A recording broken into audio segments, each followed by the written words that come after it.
in the whole world, when you look around, starting with your own mind, your body, or the people around you, or the state of affairs around you, what you see is everything is in chaos. Yes, so everything is in chaos.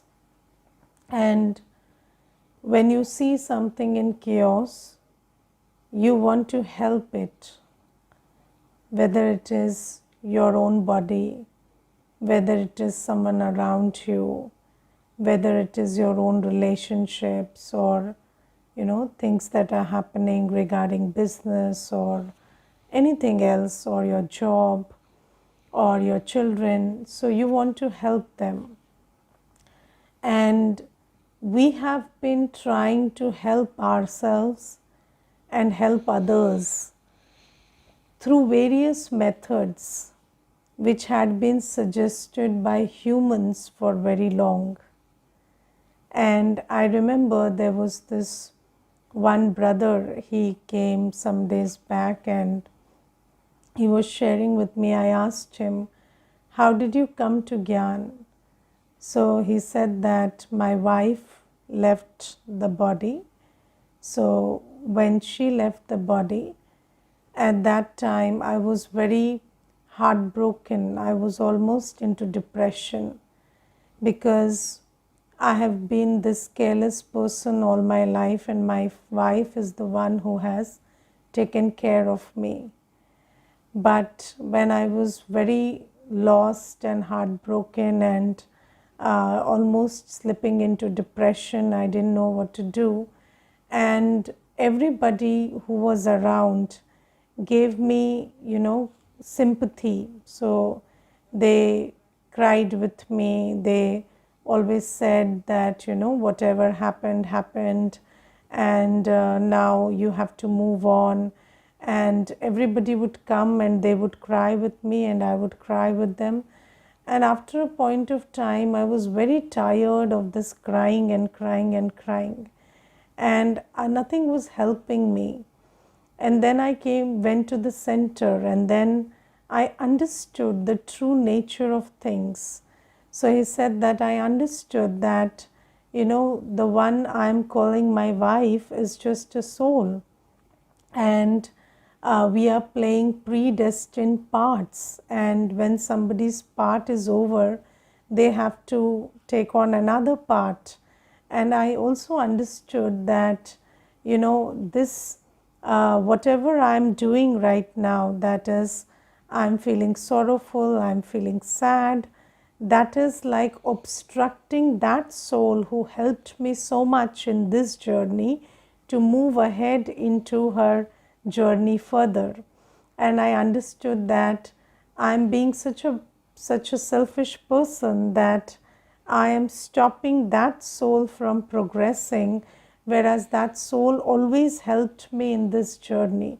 Just because I'm in attachment and I don't understand the true nature of things. And then I also understood that my true partner is Shiv Baba, and that Shiv Baba is always there for me.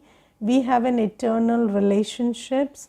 The other husband and wife relationship is just role based, it is temporary.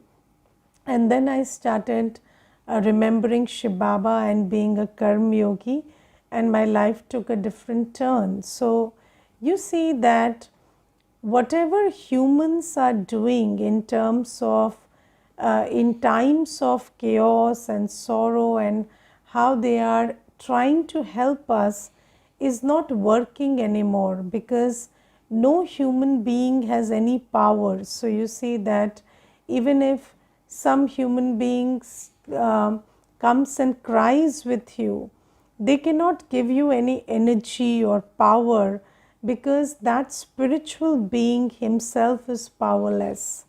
So Baba says that at this time, mantras, so there are many times when somebody has an illness, or somebody is going through a financial loss or a relationship problem or something else, and mostly in times of illness, people try to go to gurus and take mantras and do other stuff, and or they go to doctors and they go to they take recourse to science, and they have deep faith that somebody can cure them, and they do everything that's possible for them.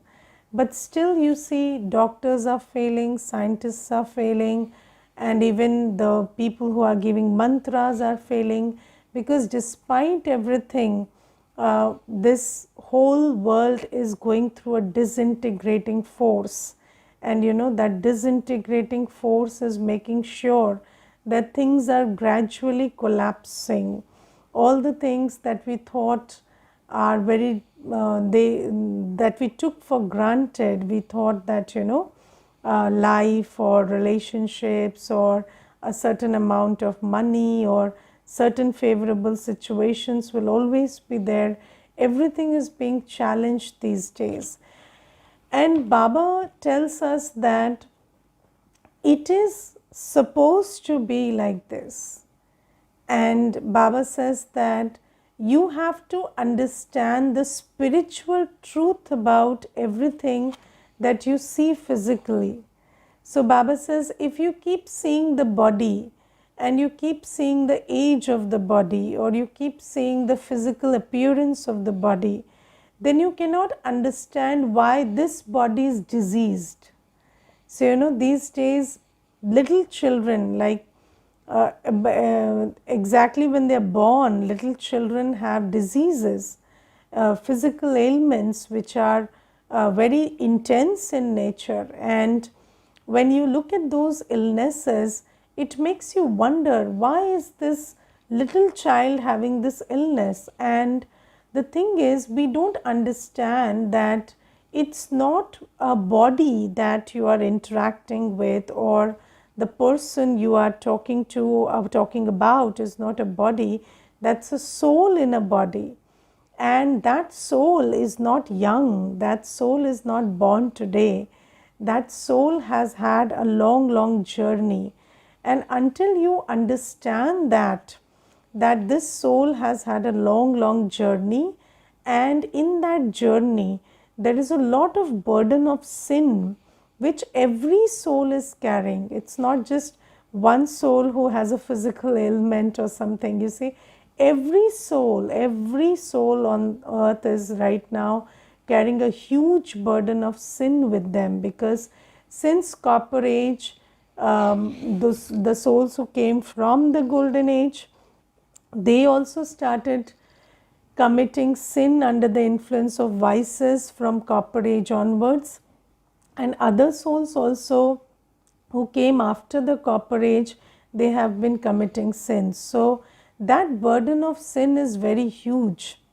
And Baba tells us that until and unless you considered yourself a soul, removed your attachment and your buddhi's intellect from everything else, and remembered me constantly and continuously, that that burden of sin is not going to go away. So Baba says, all the physical efforts that you are making may give you temporary solace, but the spiritual reason why there is so much chaos and suffering is that there is a huge burden of sin on every soul. And that burden of sin will not go away if somebody does some puja for you or somebody chants some mantra for you. So I remember when I was little, then we had this house, so there was this housewarming we were having, and my Lokik father got a house built, and in that house, there was this one person who had been appointed to chant mantras, and I think it was the Mahamrityunjay mantra or something, and he would just keep sitting in one corner and keep chanting the mantra all day. And my Lokik father told me that if he did this, then our house will be free of all evil, and all the problems will go away. And then I was very young, but you see that I also didn't know that I've been a knowledgeful soul for 5,000 years. So, in that moment, I said, how will my worries go away if he is chanting the mantra? Don't you think, Papa, we should chant the mantra? So, we should sit and chant the mantra if the mantra helps. So, my father said, but you see, you have to go to school and I have to go for my business. So, we don't have the time, so let him chant. So I couldn't at that time also I couldn't make sense of it, how somebody chanting mantra for me will help the house or help the family. And Baba says today, even if you chant the mantra, that's not going to help, because chanting the mantra is a physical activity. Even your mind doesn't stay stable, and even if your mind stays stable, it's not the method to burn your sins. And Baba says, only when you remove your intellect, because you see, the law says that if your buddhi yoga is with the impure world, then you cannot ensure that there will be cleansing inside. It cannot happen. So you see that everything around you is right now impure. So the first thing is remove your buddhi yoga from the old world, because if you look at it, how are majority sins created? Majority sins, I don't think that we do a lot of pap karma per se. So, how many times do you get up and shout at somebody, or how many times do you, now that we are Baba's children, we don't engage in lust, or we don't shout angry words, or we don't act out of greed. But still, you see, if you look at the burden of sins, is it increasing or decreasing? And if you look at it, how are sins being created? Sins are being created more through reaction than through action.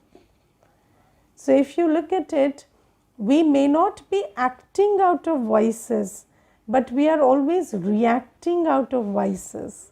So, when you are in this old world and your buddhi yoga is with souls around you and the atmosphere around you and the events around you, then what happens is, in the old world everything is behaving very erratically and everything is behaving in a very irresponsible way.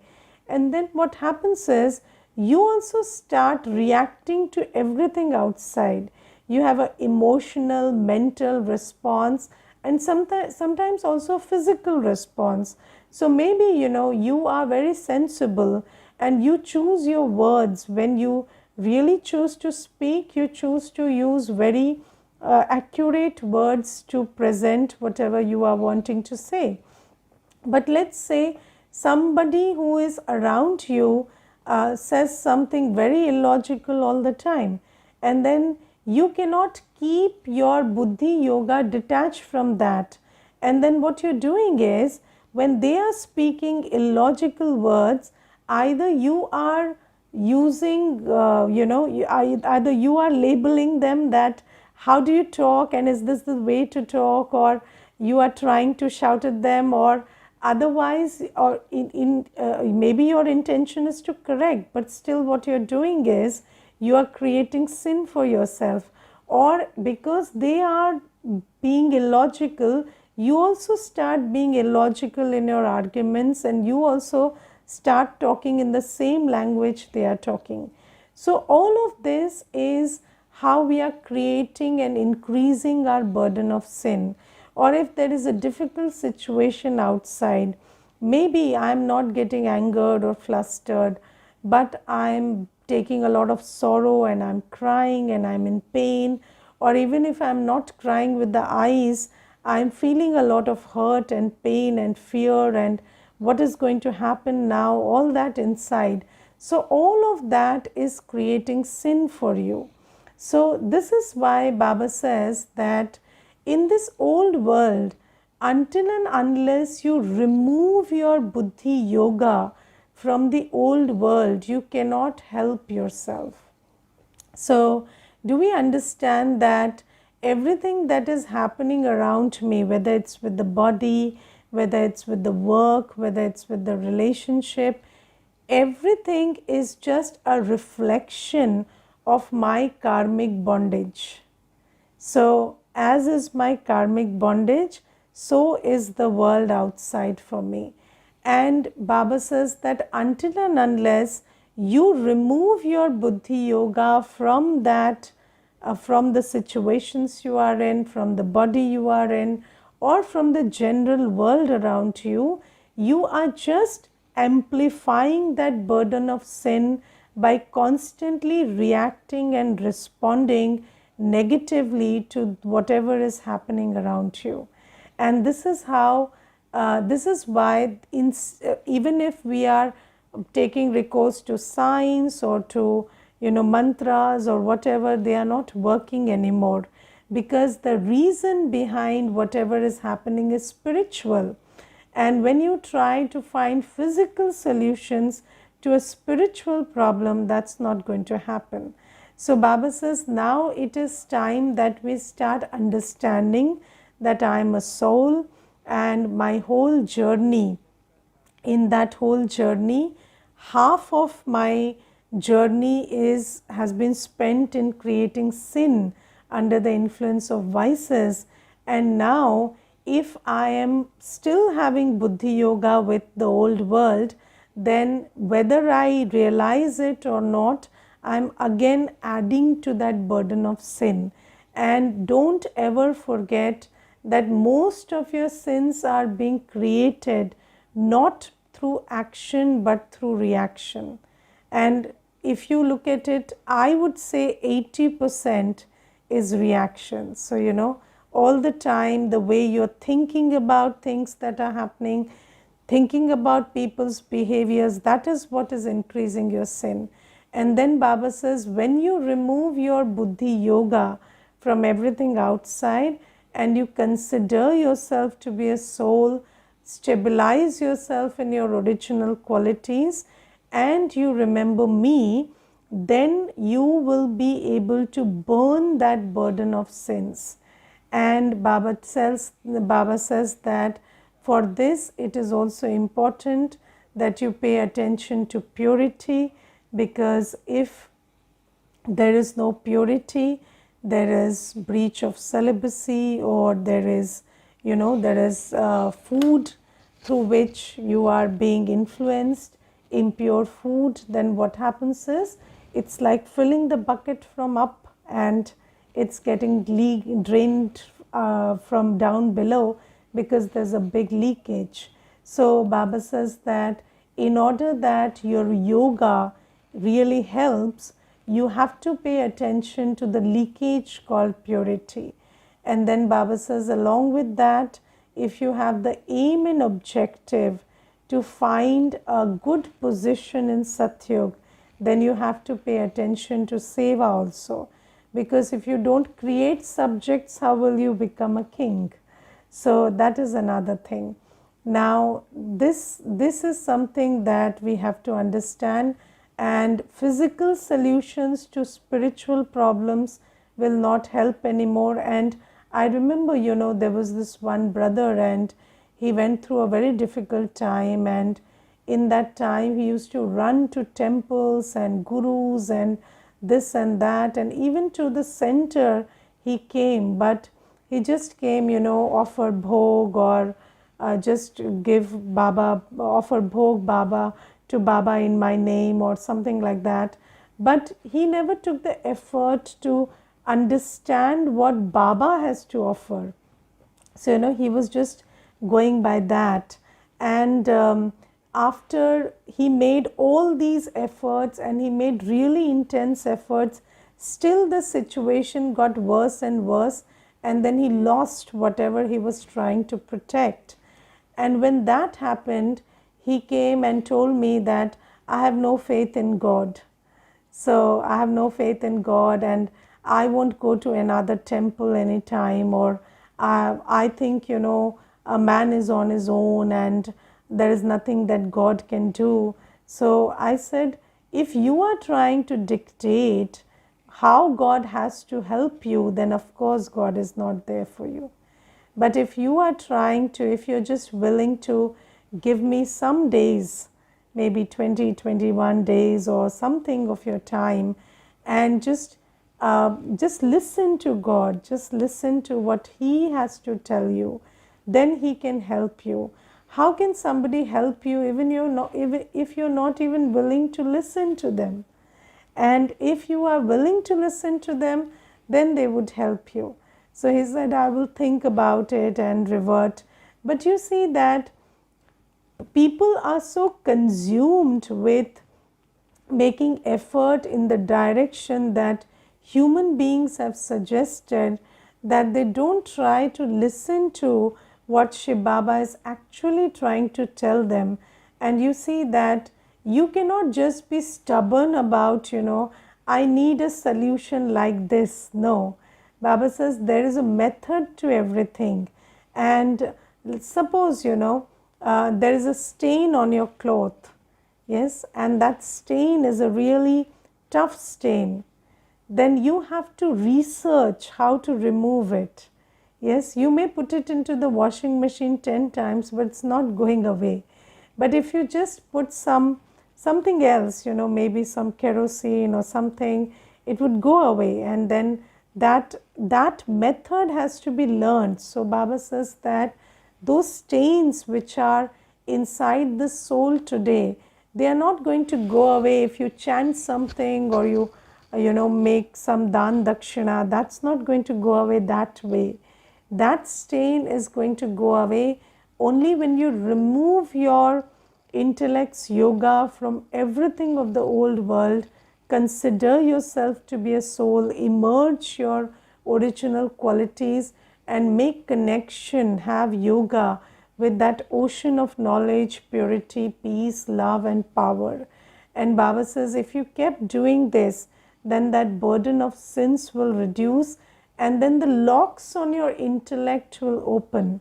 And then whatever you cannot understand, whatever doesn't make sense to you now, you will start having more sense of the truth. And whatever Baba is speaking in the Murli will start making sense to you when the locks on your intellect opens. And then you will be able to understand the finer details of the theory of karma. So you see that the theory of karma is very deep, and the theory of karma, in order to understand all the finer details of the theory of karma, you need a very good intellect, and that intellect is going to be there for you if you made this first effort of removing your intellect's yoga from the world and considering yourself a soul and remembering Baba. So this is something. And then Baba says that you don't need to ask me for blessings. So don't ask me for any blessings or grace. Baba says, I am your father. And does a child ask his father to bless him? So, or does the child say, Father, you should give me your property? No, the child, as soon as the child is born, the child has a right to everything that the father has. So Baba says, I don't have to give anything to you as grace. All that is mine is yours. Everything that belongs to me is yours. And when I came into Gyan, I used to always think that, why does Baba give us such deep knowledge in the first 7 days itself? I always had this question that, can't we just go a little slow? So maybe Baba could just tell us about the soul for some years, and then if we understood that I am a soul, then we could talk about Baba or something, because it's very deep knowledge and you get it all in 7 days. So, I asked one brother, and he was into Gyan, and I said, Don't you think that Baba is just giving away everything in 7 days, and it's very difficult to handle, and maybe we are not the people who can even handle that? And why is Baba being like this? Can't he just go a little slow? So he told me one thing. So he said that, you see, if you're born into a family which has a certain business, and will they hide it from you when you're born? So all the things that maybe if somebody's father is a teacher, so he wouldn't hide the books from the child, because he knows that, this is my child, and I won't hide anything from the child, and all the books that are there will be lying around. Even if the child can't understand everything, or maybe the child reads the book and gets something wrong also, but still the father wouldn't hide the books from him. So our Father is the ocean of knowledge. So as soon as we come to Baba, Baba showers everything on us. And despite, we telling Baba, go slow, I can't handle, Baba would say, no, no, you're my child, I would give you everything. I wouldn't hide the biggest secrets from you, even if you're a 1-day child or a 2-day child. So Baba says, I give you everything. You have every right. Baba doesn't stop any child from, have you gone to Madhuban and have you asked for a book, and have they asked you that, are you a 5-year-old child or 6-year-old child, and I will give you this book only if you are this age? No. They would give you, if you are Baba's child, you are entitled to read any book that Baba's house has. You are entitled to read every murli that Baba has spoken. So Baba says, you are my child. You don't have to beg for mercy. You don't have to ask me, have mercy on me, or, help me. Everything that I have belongs to you. Every knowledge that I know, the peace that I have to offer, the love that I have to offer. So Baba doesn't say, all the children who have taken the course just now go out, and then I will say meethe bache to the others who have been in Gyan for long. No, every child, Baba just showers his love. Even if it's a 1-day child, Baba would just give all his love to the child. So Baba says, you don't have to beg to me for mercy. I am your father. Everything that I have is yours. But even if, just like I gave you the example of a child's father, Lokik father who is a teacher, and the books are lying around, will the child be able to read the books if he doesn't know how to read and write, or he doesn't make the effort to have the understanding to read those books? No.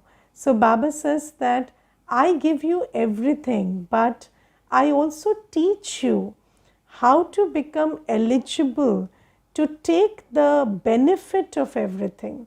So Baba says that I teach you Gyan, Yog, Dharana, Seva. I tell you what you need to imbibe. I give you the method to remember me. I give you the method to earn blessings. And Baba says, if you did all that, then all that I am here to offer to you you will be able to imbibe that. Because you see, Baba gives us every solution. Baba is giving us all the Gyan that he has. And Baba is giving us Shrimat. Shrimat means if you just followed his directions, you would change into a deity. Those directions in themselves are designed to make you elevated. But Baba says, why are you not able to imbibe the knowledge that I am giving? Why are you not able to follow the directions that I am giving? Just take one simple direction.